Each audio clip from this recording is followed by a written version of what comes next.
Uf, es que no me gusta cómo se me ve el pelo. Vale, podría estar peor. Ayer comentaba con una de mis alumnas lo trascendente que puede llegar a ser para un autor la escritura de su obra. Me refiero a una trascendencia que nada tiene que ver con el glamour de la presentación de un nuevo libro o con el regocijo de encontrarse publicado en la mesa de novedades de las librerías. Un gaje del oficio del escritor que normalmente no es explorado en los talleres de escritura creativa. Me refiero a que escribir tiene el poder real de sanar a quien escribe. Y sobre eso vengo a hablar hoy. ¿Quieres averiguar cuál es el poder sanador de la escritura? Sálvame de esta agonía.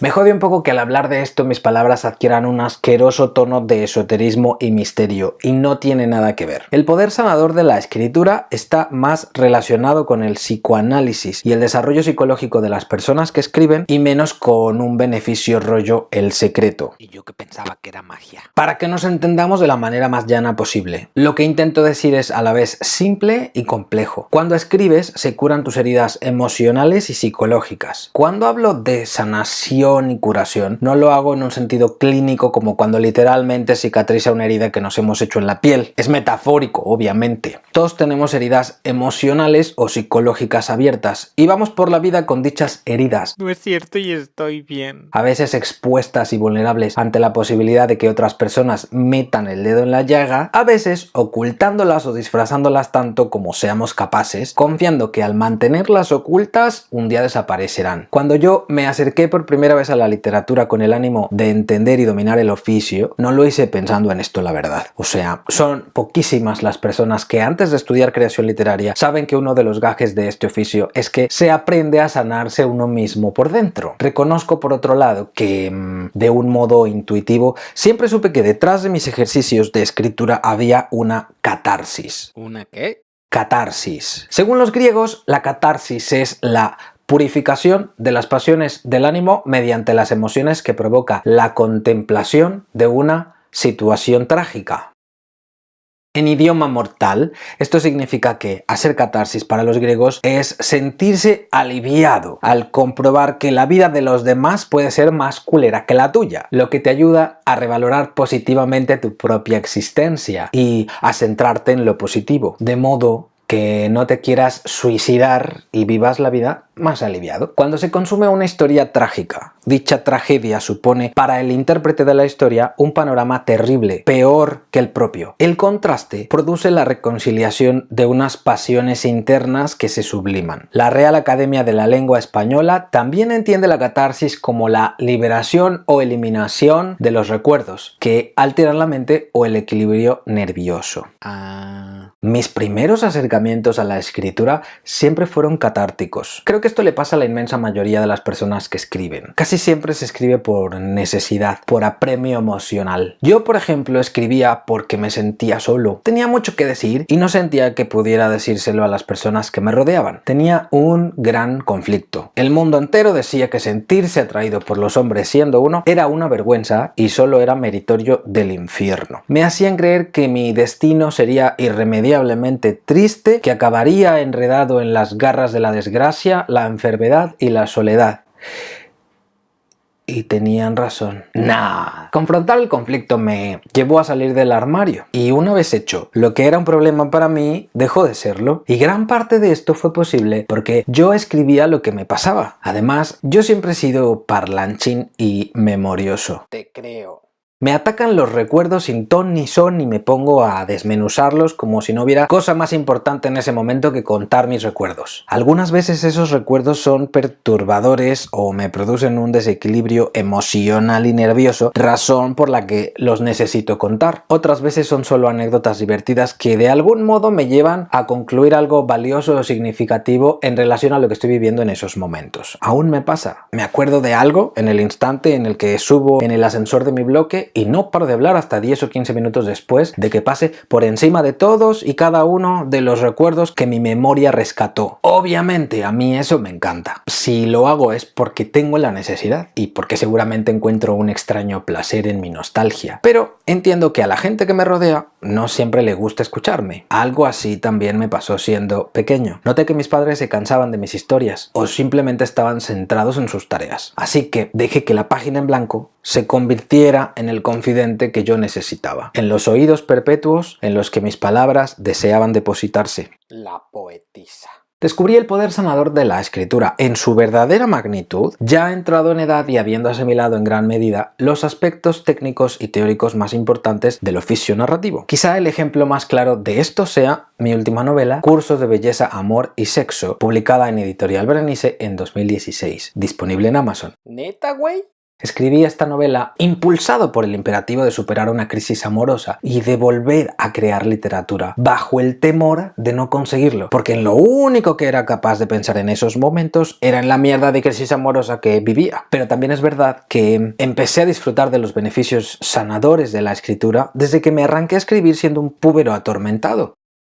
¿Ya no lo eres? Escribía sobre los fantasmas que me hacían desgraciada la vida y escribir sobre mis desgracias me ayudó a sentirme menos desgraciado, como si de magia se tratara. Lo parece, pero no lo es. En realidad se trata de un ejercicio abstracto y complejo que consiste en volcar en la escritura nuestro yo más auténtico y todo lo que trae consigo, para luego analizarlo, sacar conclusiones a partir de él y tomar decisiones que nos permitan reelaborar el texto y con él nuestra propia existencia. Ay, qué difícil. Paso. Sin pensar, sin obstruirse de ningún modo, dejándose fluir, a veces impulsados por la pretensión de crear una obra de arte, contar una historia fantástica o una historia basada en hechos reales, sea como sea, el resultado de escribir siempre es el mismo. En ese texto aparecemos nosotros. En cada una de las palabras que usamos para contar historias, nos desgajamos, nos deconstruimos de un modo único, especial, crudo e inconsciente. El texto se convierte en una especie de radiografía del panorama emocional, sentimental y psicológico que tenemos en ese momento. La posterior confrontación con ese panorama a través de la lectura de lo que hemos escrito con ánimo constructor y analítico, teniendo un objetivo claro, nos enfrasca en un proceso paulatino, lento, pero firme de purificación, de resolución de conflictos, de sanación. ¿Y cómo estás tan seguro, güey? Uno de mis alumnos trabaja ahora en una historia inspirada en una persona que le cambió la manera de enfrentarse a la vida. De lo que no se había dado cuenta es de que la historia que quería contar en realidad no era la de ese otro que le cambió la perspectiva, sino la de sí mismo, enfrentándose al proceso de cambio. A mi alumno le inspiró un hombre enfermo que se convirtió en artista y que a pesar de las dificultades que implicó su enfermedad, tomó las riendas de su existencia,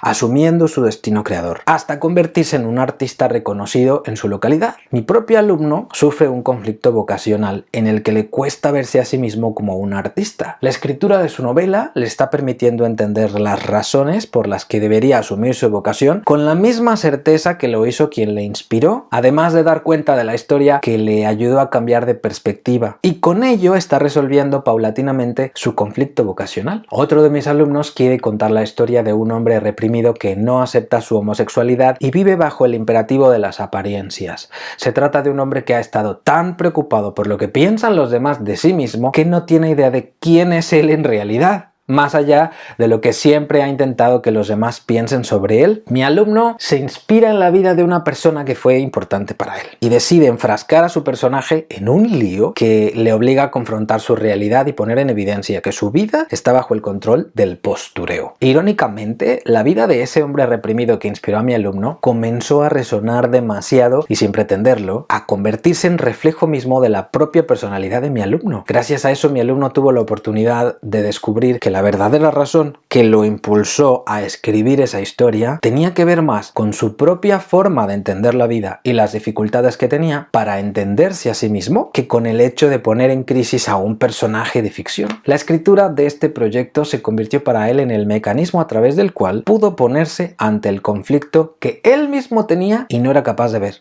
pero que sí le producía malestar y desasosiego. La alumna de la que les hablé al comienzo del vídeo quiere contar su propia propia historia.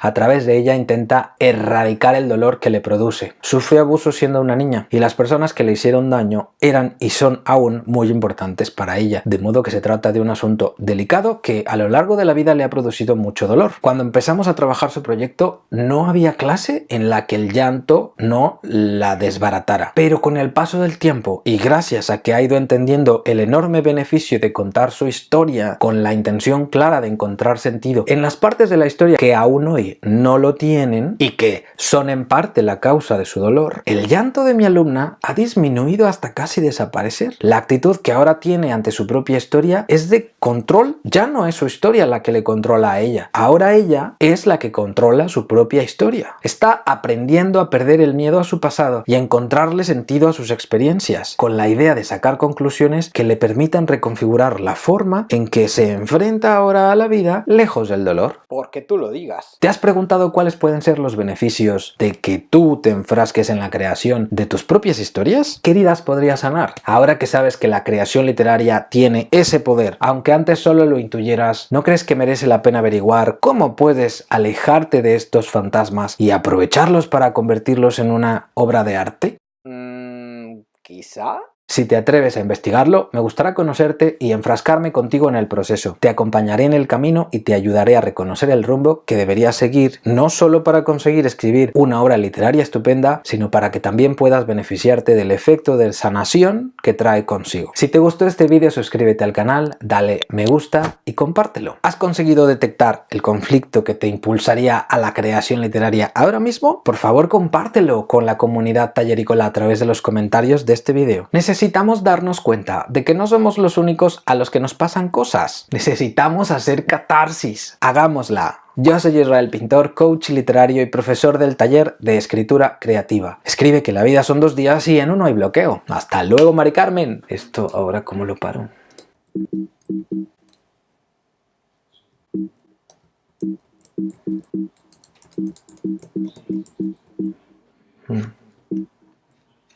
Ni idea.